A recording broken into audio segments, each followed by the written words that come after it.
The War of the Worlds by H.G. Wells. Book 2. The Earth Under the Martians. Chapter 10. The Epilogue. I cannot but regret, now that I am concluding my story, how little I am able to contribute to the discussion of the many debatable questions which are still unsettled. In one respect, I shall certainly provoke criticism. My particular province is speculative philosophy. My knowledge of comparative physiology is confined to a book or two, but it seems to me that Carver's suggestions as to the reason of the rapid death of the Martians is so probable as to be regarded almost as a proven conclusion. I have assumed that in the body of my narrative. At any rate, in all the bodies of the Martians that were examined after the war, no bacteria except those already known as terrestrial species were found. That they did not bury any of their dead, and the reckless slaughter they perpetrated, point also to an entire ignorance of the putrefactive process. But probable as this seems, it is by no means a proven conclusion. Neither is the composition of the black smoke known, which the Martians used with such deadly effect, and the generator of the heat rays remains a puzzle. The terrible disasters at the Ealing and South Kensington laboratories have disinclined analysts for further investigations upon the latter.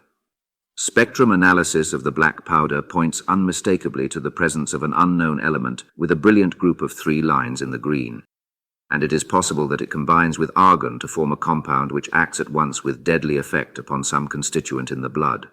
But such unproven speculations will scarcely be of interest to the general reader to whom this story is addressed. None of the brown scum that drifted down the Thames after the destruction of Shepperton was examined at the time, and now none is forthcoming. The results of an anatomical examination of the Martians, so far as the prowling dogs had left such an examination possible, I have already given. But everyone is familiar with the magnificent and almost complete specimen in spirits at the Natural History Museum, and the countless drawings that have been made from it. And beyond that, the interest of their physiology and structure is purely scientific. A question of graver and universal interest is the possibility of another attack from the Martians. I do not think that nearly enough attention is being given to this aspect of the matter. At present, the planet Mars is in conjunction, but with every return to opposition, I, for one, anticipate a renewal of their adventure. In any case, we should be prepared. It seems to me that it should be possible to define the position of the gun from which the shots are discharged, to keep a sustained watch upon this part of the planet, and to anticipate the arrival of the next attack. In that case, the cylinder might be destroyed with dynamite or artillery before it was sufficiently cool for the Martians to emerge, or they might be butchered by means of guns so soon as the screw opened. It seems to me that they have lost a vast advantage in the failure of their first surprise. Possibly they see it in the same light. Lessing has advanced excellent reasons for supposing that the Martians have actually succeeded in effecting a landing on the planet Venus. 7 months ago now, Venus and Mars were in alignment with the Sun. That is to say, Mars was in opposition from the point of view of an observer on Venus. Subsequently, a peculiar luminous and sinuous marking appeared on the unillumined half of the inner planet, and almost simultaneously a faint dark mark of a similar sinuous character was detected upon a photograph of the Martian disk. One needs to see the drawings of these appearances in order to appreciate fully their remarkable resemblance in character. At any rate, whether we expect another invasion or not, our views of the human future must be greatly modified by these events. We have learned now that we cannot regard this planet as being fenced in and a secure abiding place for man. We can never anticipate the unseen good or evil that may come upon us suddenly out of space. It may be that in the larger design of the universe, this invasion from Mars is not without its ultimate benefit for men. It has robbed us of that serene confidence in the future, which is the most fruitful source of decadence. The gifts to human science it has brought are enormous, and it has done much to promote the conception of the commonweal of mankind.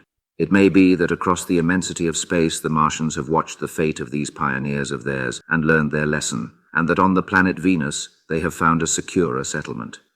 Be that as it may, for many years yet there will certainly be no relaxation of the eager scrutiny of the Martian disk, and those fiery darts of the sky, the shooting stars, will bring with them as they fall an unavoidable apprehension to all the sons of men. The broadening of men's views that has resulted can scarcely be exaggerated. Before the cylinder fell, there was a general persuasion that through all the deep of space, no life existed beyond the petty surface of our minute sphere. Now we see further. If the Martians can reach Venus, there is no reason to suppose that the thing is impossible for men, and when the slow cooling of the sun makes this earth uninhabitable, as at last it must do, it may be that the thread of life that has begun here will have streamed out and caught our sister planet within its toils. Dim and wonderful is the vision I have conjured up in my mind of life spreading slowly from this little seed-bed of the solar system throughout the inanimate vastness of sidereal space. But that is a remote dream. It may be, on the other hand, that the destruction of the Martians is only a reprieve. To them, and not to us perhaps, is the future ordained. I must confess the stress and danger of the time have left an abiding sense of doubt and insecurity in my mind. I sit in my study writing by lamplight, and suddenly I see again the healing valley below set with writhing flames, and feel the house behind and about me empty and desolate. I go out into the Byfleet Road, and vehicles pass me, a butcher boy in a cart, a cab full of visitors, a workman on a bicycle, children going to school, and suddenly they become vague and unreal, and I hurry again with the artilleryman through the hot, brooding silence.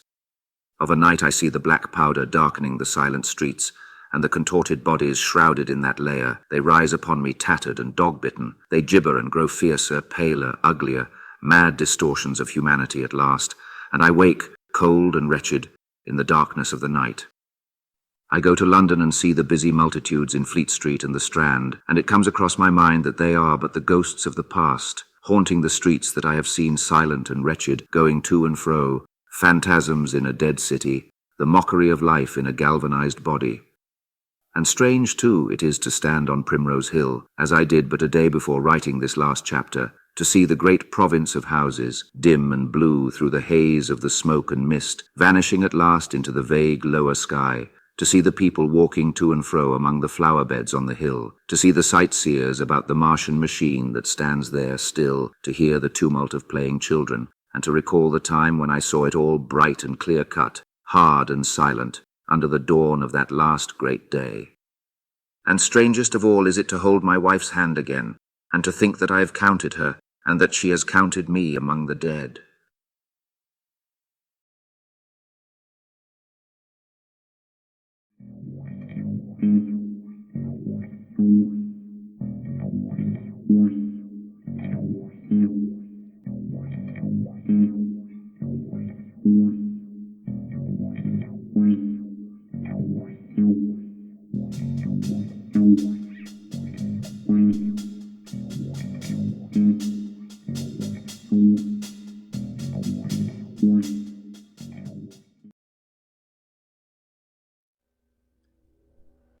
Masters, mistresses, the Doctor requires materials in order to maintain the TARDIS and ensure continued functionality. He similarly requires carbon-based comestibles to sustain his own biological functions and existence. Master would never say this, but he requires aid beyond that supplied by this unit in order to acquire these. To aid the Doctor in his various tasks and creations, this can be most effectively achieved via Patreon or Substack subscriptions, or through donations directly to PayPal. Or if you desire physical goods in return for your contributions, written accounts of my travels with the Doctor are also available on Amazon. Links are in the description below. Thank you, Masters, mistresses.